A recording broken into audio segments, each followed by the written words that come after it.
Hi, I'm Tom Prager. I've had a long-standing interest in ultrasonography that even preceded my having white hair. While we're going to discuss B-scan and immersion biometry, the bulk of today's discussion, along with video vignettes and a still picture library, will cover the UBM, or ultrasonic biomicroscopy, or high-frequency ultrasound, and its usefulness as a diagnostic tool with a lot of clinical applications. With the UBM, you'll be able to look at very subtle details of the anterior segment. And also, when paired with the clear scan cover, a single-use balloon-appearing accessory, you can look at lesions on the side of the eye, directly on the eye, back about 10 millimeters or so, as well as look at subtleties in the anterior chamber.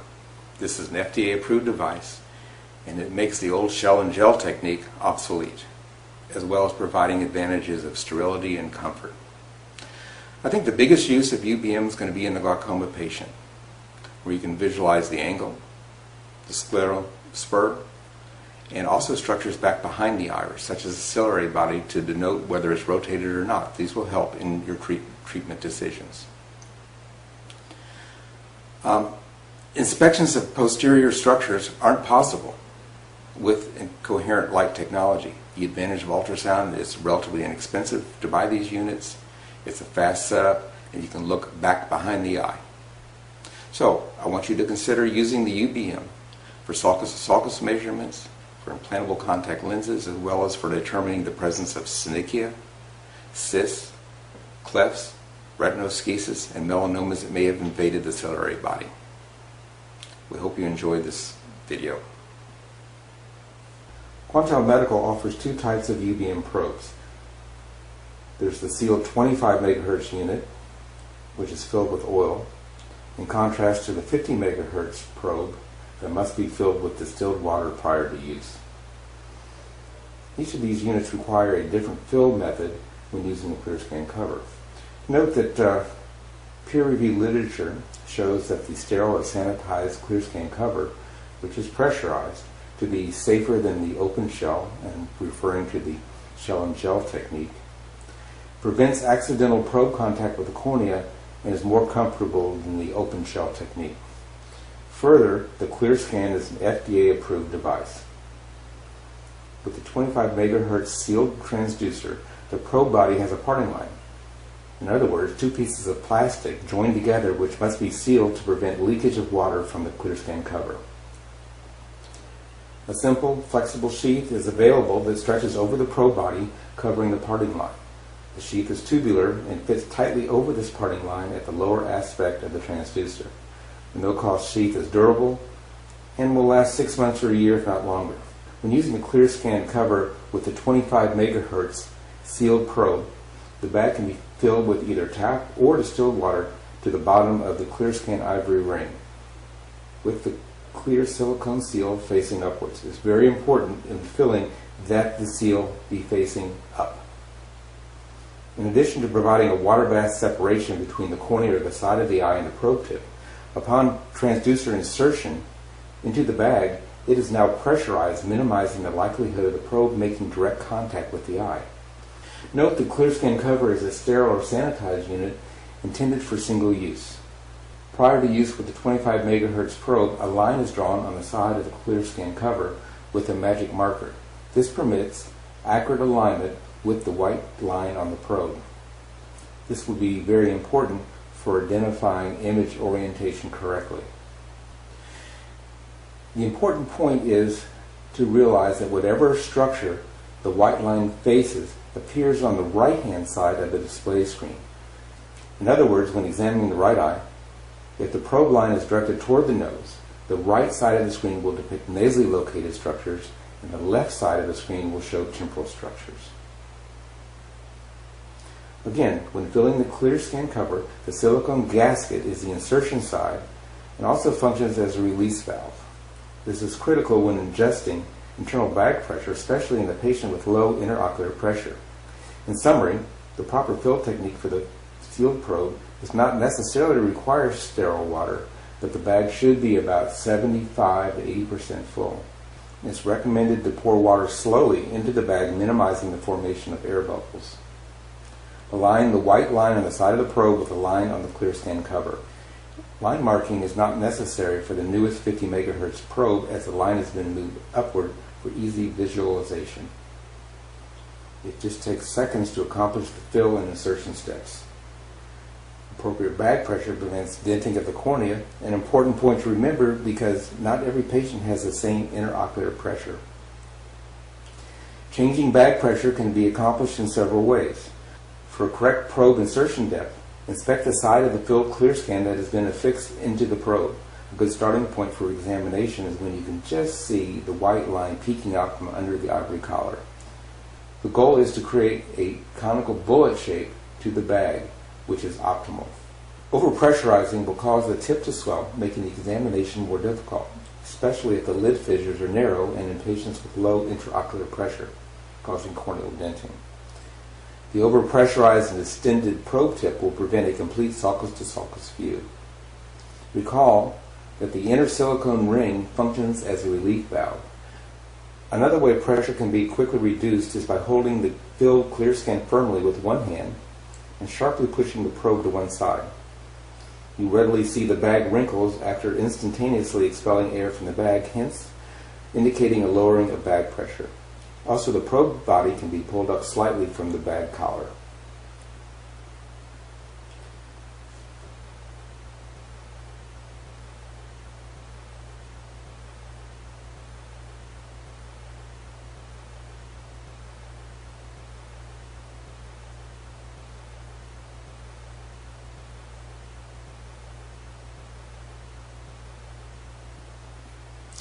This 50 MHz probe is a revised model, and the white line has been moved upward so it is not necessary to mark the side of the clear scan.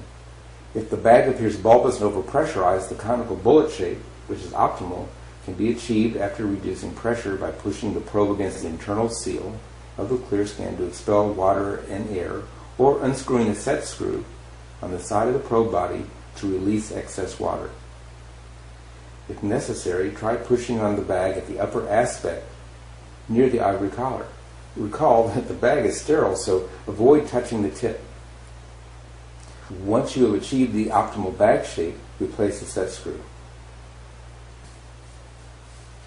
In performing UBM examinations, have the patient sitting up in the same orientation that the eye care specialist would examine the patient.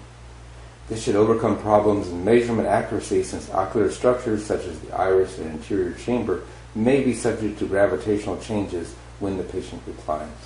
Knowledge of probe orientation is necessary to correctly label your echograms. The white line on the side of the probe body indicates the direction of the linear movement of a motorized nub. For examining angles in the glaucoma patient, the line should always point toward the cornea regardless of clock hour. The image captured on the screen will always show the sclera on the left side of the screen and the anterior chamber on the right. When performing a sulcus-to-sulcus measurement, the probe line will face the nose for the right eye and the ear for the left eye. The resultant echogram will be in the same orientation as if you were directly viewing the patient's eye. Make sure that the clear scan is centered on the cornea and bag pressure is adjusted to allow complete corneal coverage. Patient fixation is important in the sulcus-to-sulcus examination. I use what is called the faux speculum method to maximally open the fissures. In the hand holding the probe, curl your last 3 fingers to pull down the lower lid. The thumb of the left hand pushes the upper lid up to the bony brow. For sulcus-to-sulcus ultrasounds, look carefully at the eye, making sure it is centered, and aim the conical bullet clear scan tip at the center of the pupil. It just takes seconds to obtain a perfect sulcus-to-sulcus scan. The image itself is smooth on the corneal surface, implying that the vector forces are even and spread over the first surface of the cornea. One disadvantage of the open shell technique, aside from being uncomfortable, is tinting of the cornea is noted due to excessive force of the open shell on the sclera bending the apex of the cornea, the thinnest part. Tinting affects the reliability of sulcus-to-sulcus measurements. This is eliminated with clear scan cover technology. When examining angles, the probe line is directed to the cornea. To scan the temporal angle, Have the patient look slightly nasal, 3 o'clock in the right eye. Continuing, when examining the inferior angle, the patient looks superiorly slight, 12 o'clock. For the nasal angle, the patient looks slightly temporal, 9 o'clock, and when examining the superior angle, the patient looks slightly downward, towards 6 o'clock. When capturing this beautiful picture of the temporal angle, keep in mind several things. Make only micro movements, up and down, left and right. The pupil is an important landmark that should appear in every angle and sulcus-to-sulcus echogram. Let's study the inferior angle. The patient is directed to look slightly superior, following my finger, which is used for fixation. The probe's white line faces the cornea. Make small, almost micro movements with the probe on the eye so that the pupil appears on the screen. It only takes a second or two to obtain an excellent echogram that is much more comfortable for the patient and easier on the examiner than the open shell technique because the bag is gently covering the sclera. How to identify the scleral spur in glaucoma patients. The scleral spur is the gateway to the anterior chamber and an indicator of whether the angle is open or closed, but often the spur is difficult to identify reliably. Note there is an acoustic discontinuity between the scleral and uveal tissue, producing a dark line on the echogram. The spur is located somewhere on this line. Using the calipers under tools, measure 1 millimeter back from the transition interface between the cornea and the sclera. Then draw a straight line down where it intersects the scleral-uveal line is the approximate location of the spur. The example in this picture shows the angle to be closed. Here's another echogram taken with our model showing that the angle is open. While the 25 MHz probe might have reduced resolution compared to the 50 MHz probe, it has the advantage of further penetration, an important benefit when trying to identify the posterior capsule on the phagomorphic patient. Even with less resolution, the examiner will not miss the presence of significant pathology. In the video example, the scleral spur angle is completely normal.